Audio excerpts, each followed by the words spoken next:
Saudos, que tal, como están? A sorte pasou de longo por Santiago, onde caeron dous beliscos, 2 quintos premios do sorteo extraordinario de Nadal que se repartiron no bar Polígono, no Tambre, e na cafetería Venecia, na Rúa do Hórreo. O gordo iso sí tocou en Galicia, concretamente na localidade lucense de Vilalba, con 540 millóns de euros. Pouco antes das 10 da mañá saltaba a noticia un quinto premio tiña tocado en Santiago. O número 58.808 foi vendido na cafetería Venecia na Rúa Hórreo número 27. Segundo explicaron na administración, foi unha serie vendida por terminal. En esta ocasión vendimos el 58.808, un quinto premio. El año pasado tuvimos la posibilidad de dar un segundo premio, el 145.306. Vendimos 10 décimos, un billete. Décimos ventas por terminal.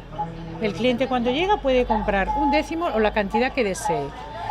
Este tipo que nos ofrecen al vender ventas por terminal, el premio está repartido por toda España. No es que solo ya se quede en una ciudad.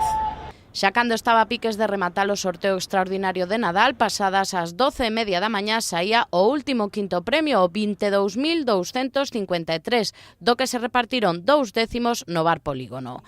Da casualidade que é o segundo ano consecutivo que reparten premio no sorteo de Nadal neste establecemento do Tambre.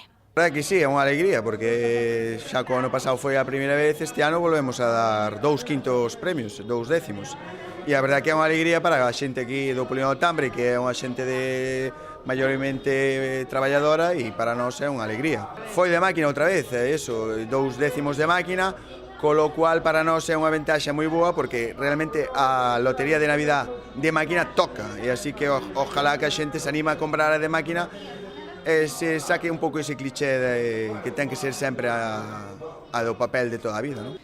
Na comarca caeron quintos premios en Val do Dubra e tamén no Mesón do Vento, en Ordes, pero sen dúbida o concello máis agraciado na nosa bisbarra foi Santa Comba, onde caeu o segundo premio. O gordo deste sorteo foi parar á localidade lucense de Vilalba con 540 millóns de euros repartidos en máis de 100 series. Todo isto nun día despois de que a corporación celebrara o derradeiro pleno ordinario do ano. Na sesión volveuse poñer en riba da mesa o problema da nova edar. Foi a través dunha proposición do PP na que os populares pedironlle ao goberno amosar o seu apoio á depuradora do Souto, deixando a un lado posibles terceiras vías. O PP non pode entender que o goberno local queira abrir unha terceira vía para a nova depuradora unha vez que o Concello de Ames xa confirmou que denunciará a ubicación do Souto.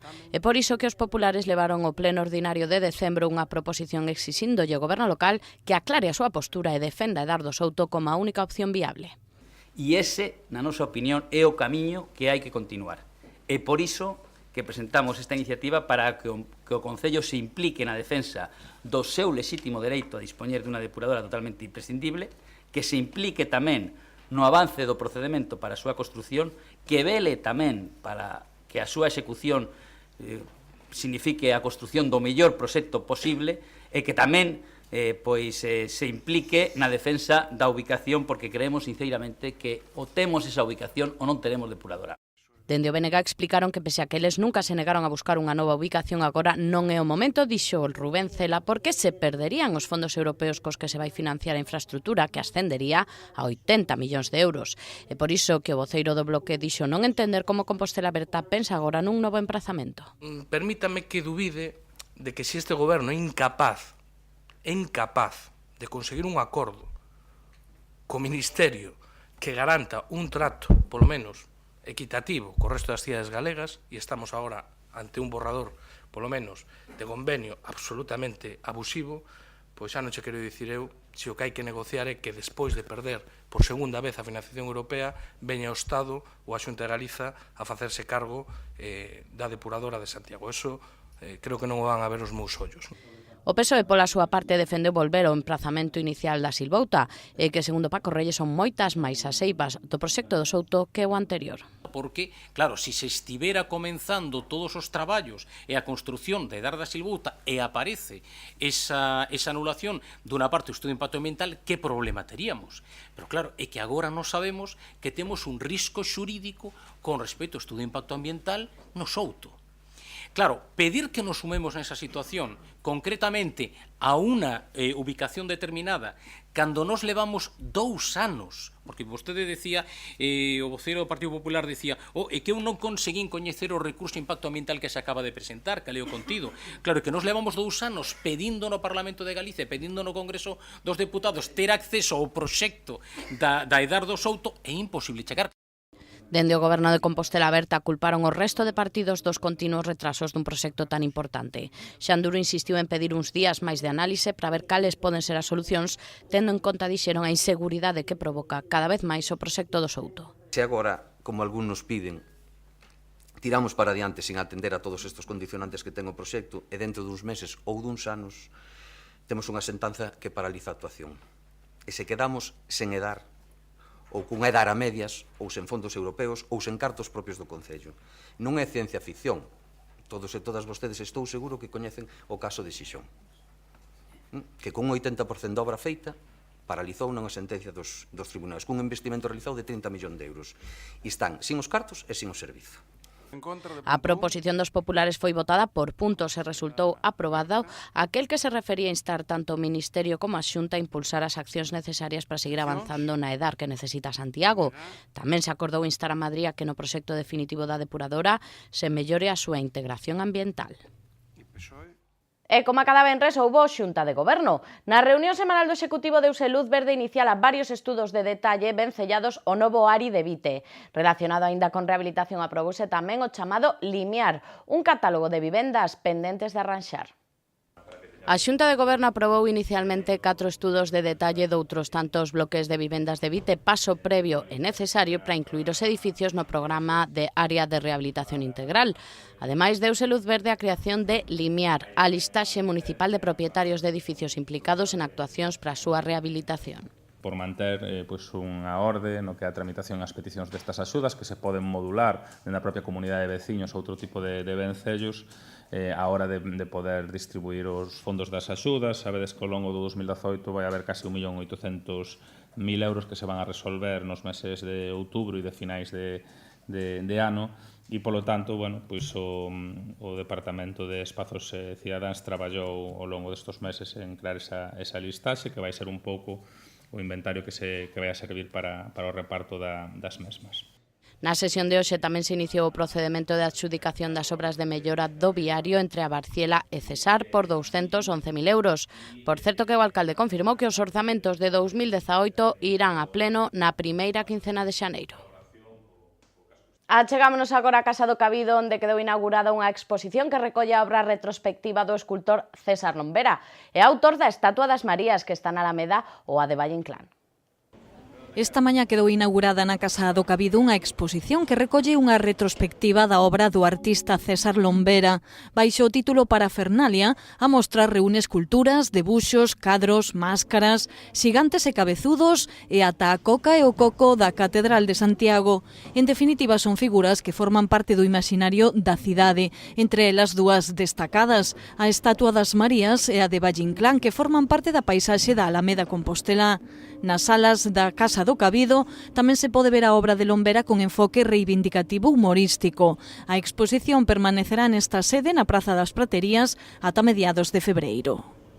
Unha mostra moi heteroxénea de traballos que fun facendo en distintas épocas da miña vida artística e, tiña interés que aquí en Santiago se vera esa variedade de estilos e de técnicas que teño empregado. Indudablemente as Marías para min é moi significativa por todo o que conlevou non só a realizarla, porque tuve que esperar 9 anos desde que tuve a idea hasta que se realizou. Pero, funciona ben e é un pouco que me interesa de que a escultura este na rúa e funcione coa xente e interactúe con a xente. Imos xa ca predicción para estes días de festa, os detalles do tempo de seguido da man de Meteo Galicia.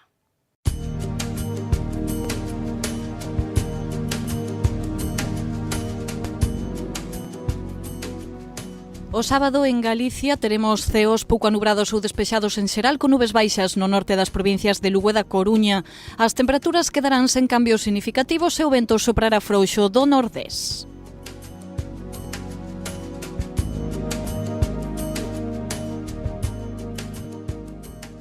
No domingo agardarse unha xornada de ceos pouco anubrados ou despexados en xeral con néboas localmente persistentes. Pola tarde iránse dando un aumento das nubes dende o oeste. As temperaturas non é que experimentarán cambios significativos e o vento soprará frouxo de compoñente sur.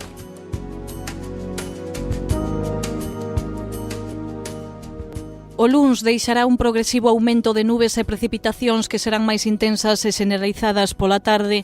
As temperaturas mínimas terán un lixeiro ascenso, mentres que as máximas non experimentarán cambios significativos. Os ventos soprarán pola mañá fortes do sudoeste no litoral e nas zonas altas e moderados no resto.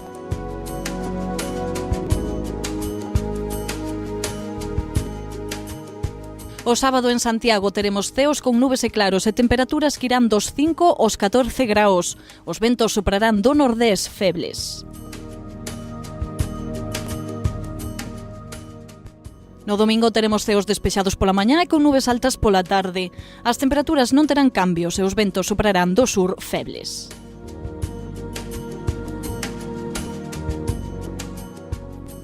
O luns pola tarde teremos chuvias fortes, as temperaturas irán dos 6 aos 11 graos e os ventos soprarán do sur moderados.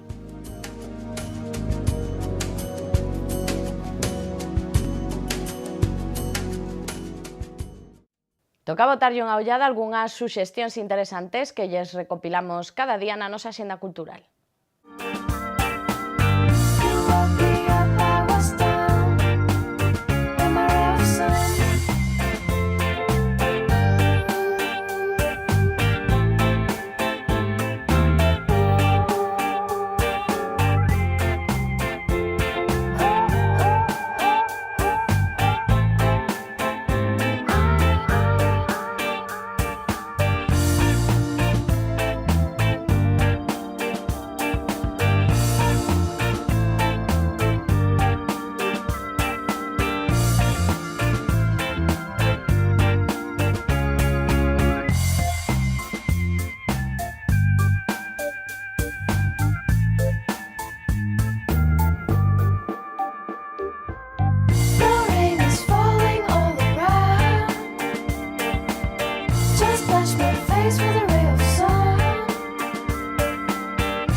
E como é tradición nestas datas, os nosos representantes políticos quixeron achegarlles as súas felicitacións de Nadal a todos os composteláns. Aquí as teñen.